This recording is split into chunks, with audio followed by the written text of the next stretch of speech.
perbedaan formasi CPNS pusat dan formasi CPNS daerah. Buat kalian yang bingung, video ini cocok banget untuk kalian. Tapi sebelumnya jangan lupa buat support selalu channel ini biar saya semangat bikin videonya ya teman-teman. Caranya gampang banget, kalian tinggal klik like, tinggalkan komentar, subscribe. Jadi yang pertama, penempatan lingkup kerja teman-teman, penempatan dinas lah. Jadi kalau misalnya formasi CPNS pusat, penempatan kalian bisa di kementerian, bisa di lembaga, bisa di badan. Jadi ini tergantung kalian pilih instansi yang mana atau daftar di instansi yang mana teman-teman. Terus kalau misalnya kalian daftar di kementerian atau di lembaga atau di badan, itu nantinya kalau misalnya udah lulus, kalian bisa ditempatkan di Jakarta atau mungkin bisa ditempatkan di ibu kota negara.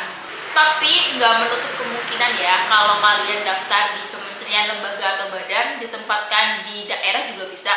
Misalnya saja contohnya di Kementerian Keuangan, itu kan punya banyak kantor-kantor yang ada di daerah. Misalnya nih kayak KPPN Kabupaten Cilacap, terus kantor Bea Cukai, terus kantor pajak, atau kalian daftar di Kementerian Sains, Teknologi, dan Pendidikan Tinggi, misalnya di kampus-kampus, universitas, atau di politeknik. Kalian juga berpotensi ditempatkan dinas di universitas atau politeknik tersebut teman-teman.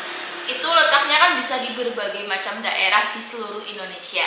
Tetapi pada statusnya kalian tetap ASN di pusat gitu. Selanjutnya, kalau kalian mendaftar formasi CPNS di daerah, kalian bisa ditempatkan di kota, provinsi, maupun kabupaten yang kalian daftar. Misalnya kalian daftar di Provinsi Jawa Tengah, jadi penempatan kalian berada di Provinsi Jawa Tengah teman-teman. Misalnya kalian daftar di Kabupaten Cilacap, penempatan kalian tentunya di kantor-kantor atau dinas-dinas pemerintah di Kabupaten Cilacap.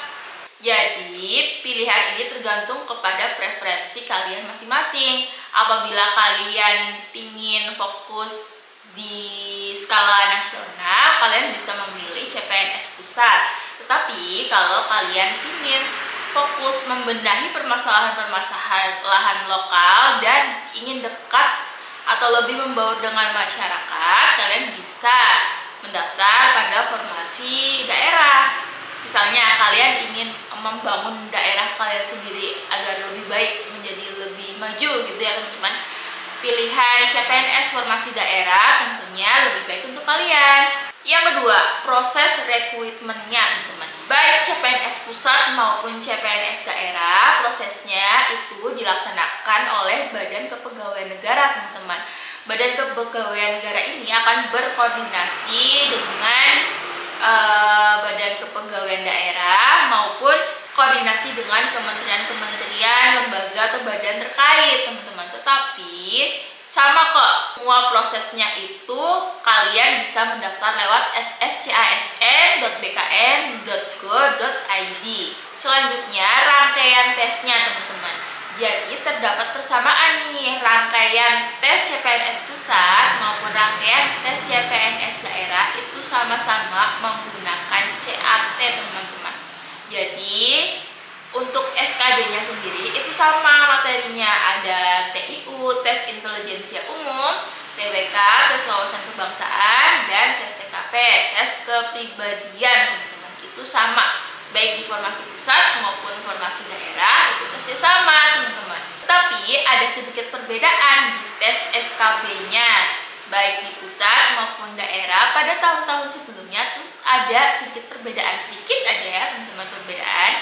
Jadi untuk SKB di CPNS formasi pusat itu bisa SKB-nya itu menggunakan SKB CAT dan bisa ada tambahan SKB lainnya. Penambahan SKB lainnya ini bisa lebih dari satu. Misalnya ada wawancara dan ada misalnya tes kesehatan atau tes psikotes atau atau tes kesemaptaan. Jadi tergantung kementerian, lembaga, atau badannya, teman-teman. Sedangkan tes SKB pada formasi CPNS daerah itu menggunakan SKB CAT sama ya teman-teman, dan boleh menambah satu jenis tes SKB tapi selain wawancara. Jadi untuk CPNS 2025 kita belum tahu ya teman-teman, tes SKB ini persyaratannya apakah masih sama apa enggak dengan tahun-tahun sebelumnya. Mari kita tunggu. Baiklah, sekian dulu video kali ini, semoga bisa membantu kalian menentukan mendaftar formasi pusat maupun formasi daerah ya teman-teman. Jangan lupa buat support selalu channel ini, caranya gampang banget. Klik like, tinggalkan komentar, serta subscribe. Dadah!